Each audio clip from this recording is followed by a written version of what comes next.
அதனாலதான் சொல்றார், சீயோன் குமாரத்தியே, எவ்வளவு உரிமையோடு அழைக்கிறார். சுலோமித்தியாலே, என் ரூபவதியே, என் இருதயத்தை கவர்ந்து கொண்டவளே, மனவாளியே, என் சகோதரியே, நிறைய வார்த்தைகளை சொல்லி சபையை கர்த்தர் அழைக்கிறார். ஆமென். நீங்களும் நானும் தான் இயேசு கிறிஸ்துவை ஏற்றுக்கொண்டபடியினால இன்னைக்கு சீயோன் குமாரத்திகளாக காணப்படுகிறோம்.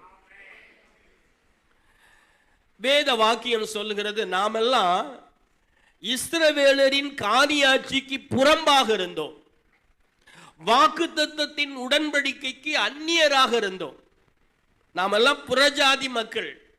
இயேசு என்கிற ஒருவர் இந்த உலகத்துக்கு வராமல் இருந்திருந்தால், உங்களுக்காக எனக்காக அவர் கல்வாரி சிலுவையில் ஜீவனை கொடுக்காமல் இருந்திருந்தால் இந்த பாக்கியம் நமக்கு கிடைத்திருக்காது.